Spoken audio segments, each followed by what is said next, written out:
Come out and face me, Wriothesley! Aren't we at an administrative office space?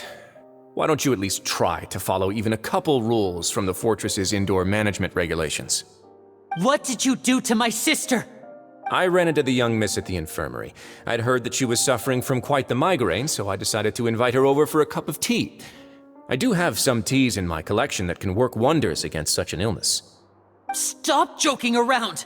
Where did you take my siblings? I have also heard that your performances are quite the spectacle. Miss Lynette would sometimes enter a box filled with water, only to emerge the next second from another place altogether. Maybe she'll appear behind you right now if you were to turn your head. Is he trying to trick me into turning my head? No, he's probably not looking to attack me right now. All of the hostages are in his hands, and he's even in the mood for small talk. That means Lynette is probably still alive. You knew we were investigating the infirmary from the start, so you deliberately aroused the Traveler's suspicions and baited us into continuing our investigation, just so that you'd be able to kidnap Lynette. As for Fremine, no, you probably didn't even interfere with Child's escape. You let him go, so you could purge the Fatui members that we had planted into your ranks. There was no need to do so. The Fortress of Meripede is a pretty pleasant place. Most people enjoy their lives here. The only ones who act differently are those with personal agendas. It was quite easy to identify your colleagues. You removed our original members and spread the news of Child's escape so Father would assign our team to come down and investigate. Fremine has also fallen into your hands, right? If you're oh so omnipotent and so in control, why would you need hostages? One correction. Lynette is in my hands right now, but Fremine is not. He's not? What do you really want? Lyney! Oh, wonderful. Everyone is here, so I'll only need to say this once. Thank you so much for cooperating with me. Eager and to the point, I see. Alas, only Miss Lynette is currently having a cup of the fortress's finest tea. Although, as per your original plan, Mr. Fremine should also have returned to the fortress by now. But he has neither shown up within my gates, nor has he been taken into any kind of custody. So where do you think he may be right now? Wait, you can't mean... You locked him outside in the sea? I closed the fortress's gate to the outside world. That's all. Fremine's a star diver, so he should be fine, right? No, we're still here, so he definitely tried to find a way to come back for us. So we can't assume he might have made a break for the surface. But why would I do this, you may be asking? To have an audience with you, of course. My intel tells me that Mr. Lyney is a great magician, so it's only natural for me to want to have some cards of my own when it comes to negotiating. Besides, I do recall you mentioning to Miss Lynette that you've always wanted to have a face-to-face meeting with the Lord of the Fortress of Meripede, regardless of whether it was in a personal or a professional capacity. Well, you got your wish. So, you've been keeping tabs on us before we even set foot in the fortress. Some of my folks just happened to hear a thing or two, that's all. In any case, I will be straight with you. I was willing to play dumb and turn a blind eye, so we had a pleasant few days playing games together here. But once you started focusing on the Forbidden Zone, all of that changed. Mr. Lyney, the cards are stacked against you right now. Miss Lynette is in my hands, and Mr. Fremine is still slowly being pickled out there in the brine. You know just as well as I that he cannot last out there forever. You need do but one thing to guarantee their safety. I would like you to contact your superior, and ideally invite her over for a cup of tea with me. You want to see Father? But why should she bother giving you an audience?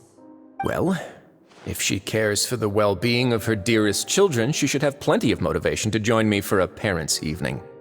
I've heard that the bonds between the members of the House of the Hearth are like the bonds of family. I don't see why she would refuse. Why did you think Father sent us to handle the Fortress of Meripede? This place is basically a no-man's land. It wouldn't be fitting for anyone as important as a harbinger like Father to come here in person. Oh, I see. So it's because she doesn't care for my place here. That's such a shame. After all, I've amassed quite the tea collection. I was looking forward to sharing it with her. Both Monsieur Neuvillette and Lady Farina have already received many samples as gifts. Was this the extent of your master plan to get to Father? No matter how much pressure you may put on me, I won't allow you to use us to blackmail her. You people really are difficult to get along with. All I'm asking for is a face-to-face conversation. Does she truly have no interest in the fortress's secret? Mr. Lyney, you have one last chance to invite your father here. If you refuse... Lyney! Instead of asking why I'm doing this, why don't you try to see things from my perspective for a second? From the very beginning, the Fatui has been actively infiltrating my fortress.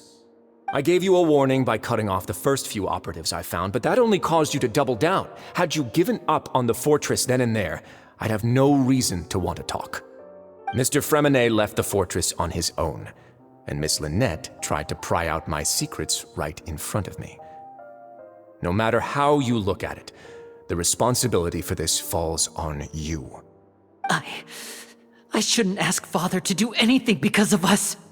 6, 5... Wait, 2, 1. Time's up.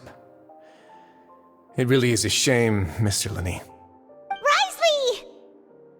Negotiations have broken down. Please leave, ladies and gentlemen. It's time for my afternoon tea. Yeah, listen to the Traveler! If you can't talk to Lyney, can you at least talk to us? You do realize that I'm only letting you go because of Neuvillette, yes? You're here helping him out, and I've already done my best to stay out of your way. But that doesn't mean you can just do whatever you want. The fortress may be small and remote, but it still has its own set of laws.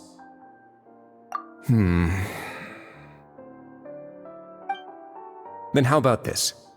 Those who are capable deserve respect. You've spent quite some time investigating my home turf by now, so why don't you tell me a thing or two about what you found, I'll ask you 3 questions. Answer all of them correctly, and I'll agree to your request. Question 1. Regarding the hidden rules of the production zone, what is the truth behind the one about not being allowed to work for 3 days in a row?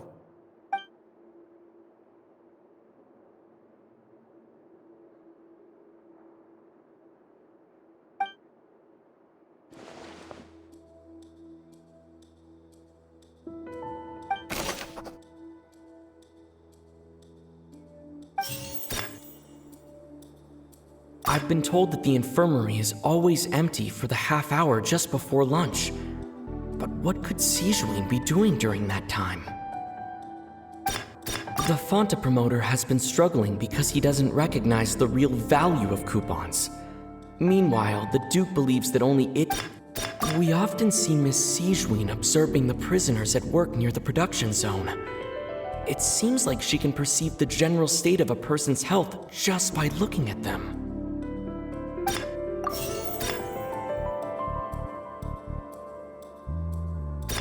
I've been told that the infirmary is always empty for the half hour just before lunch.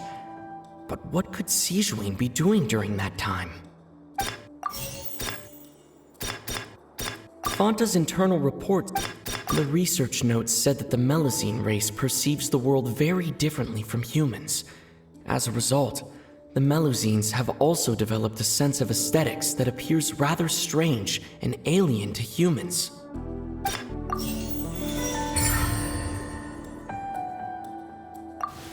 So that's what's going on. Paimon understands it now. Who would have guessed? The hidden rule of the production zone. People are not supposed to work 3 days in a row, and if they do, they'll get strange meat in their welfare meal. At first, we thought this strange meat must have something to do with the people who disappeared, but in reality, they were all prepared by Sijuin, the head nurse. She often visits the production zone to observe the workers' health and makes a note of anyone who has worn themselves out after 3 full days of work. Out of her sense of duty as the head nurse, as well as her genuine concern for the workers' health, Sigewinne visits the cafeteria right before lunch and cooks an extra dish for those who can use the stamina boost. Sigewinne has only the best intentions with her surprise gift and doesn't want anyone to find out about what she does. However, unfortunately, Melusines as a race perceive the world differently from humans, and their sense of aesthetics is even more alien to us. The recipients of her lovingly prepared special meals cannot taste the care within and usually just freak out. Are we on the right track? Not bad. You've uncovered Sigewinne's secret and even guessed her intentions correctly as well. It's nice to know that her efforts have not gone unacknowledged. All right, now for my next question. There are also some hidden rules in the Pancration Ring, including the one that you're not allowed to support both sides of a fight. Why is that?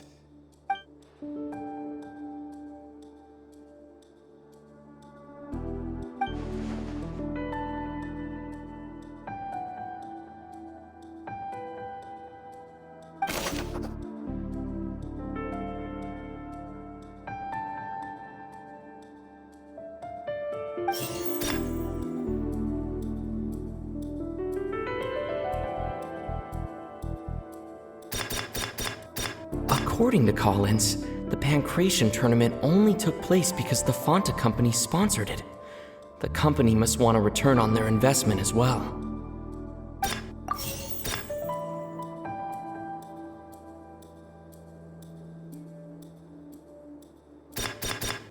Fanta's internal report suggests that they're starting a new trial of an unnamed and unpackaged product. But the product has to undergo a trial because even Fanta's own employees have a lot of reservations about it.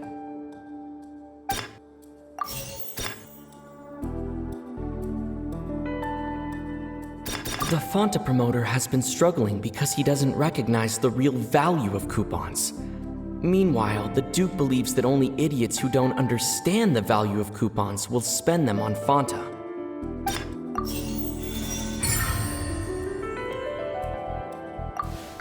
Paimon gets this rule too now, so there really was nothing to be afraid of.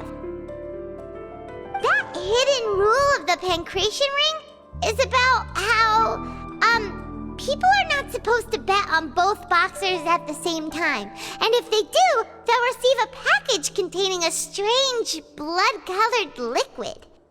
People get scared when they see it because they've subconsciously begun to associate it with the missing boxer. But really, it's just a bottle of the latest yet-to-be-named and packaged new Fanta trial product. A blood-red drink. It's no wonder even Fanta's own staff were questioning the company's decision-making.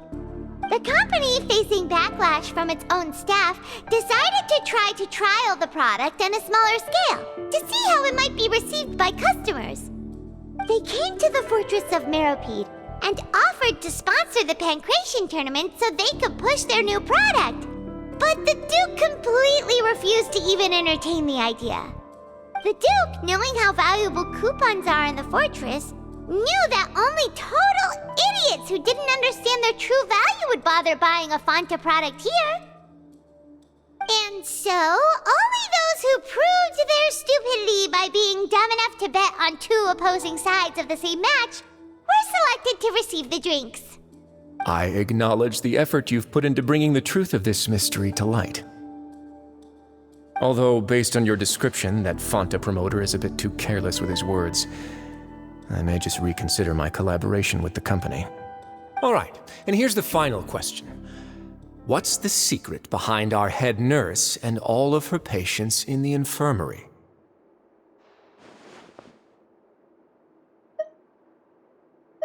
Stop your cruel and pointless games, Wriothesley! You know that we haven't finished our investigation, so there's no way we can answer the last question. The thought of sparing Lynette and Fremine never even crossed your mind. You'll pay for this! Ah!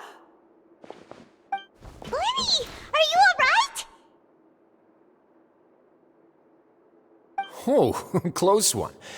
I owe you, Sigeween. That was a fantastic shot. It was nothing, Your Grace. Sigeween? Though this gun may look like a toy, it's actually fully functional, as I just demonstrated. Sigeween. You... Not at all. I am merely a resident of the fortress, and thus protecting it is my duty. When Monsieur Nervillette asked me to come here, he told me that my job would be to take care of the well-being of everyone here. I am merely discharging my duties. But if you mean what you just said, then isn't Lyney someone you should be looking after as well? Isn't he a resident here just like the rest of us? But I really am just doing what Monsieur Nervillette told me to do. Everything I did, I've done to protect them. Had I not, they would be in far more dire straits right now. His Grace knows it too, right? Your Grace? Mind proving my innocence to them? My dear Sigeween, whatever shall I do with you? Would it have killed you to just wait another minute or two? Well, it's nearly time after all. The way you do things can be truly frustrating sometimes, Your Grace. I figured I should try to talk some sense into you. What are you talking about? What time? Take me if you want, but let them go. How touching. Can you just give me one more minute? Don't be like that, Your Grace. All right, everyone, calm down. 2 more visitors will be arriving any time now. I'll go get a cup of tea. Miss Sigeween, I leave Miss Lynette in your care. You... What are you doing? I believe I hear footsteps.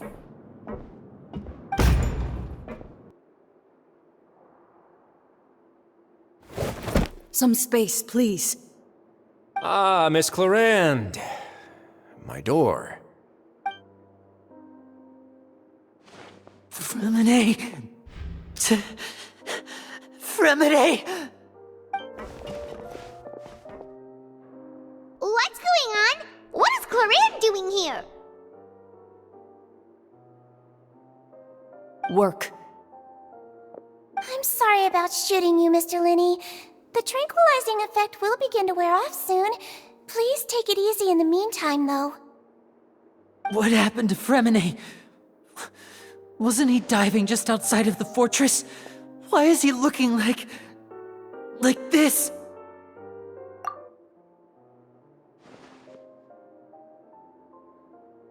A flushed face, an accelerated pulse.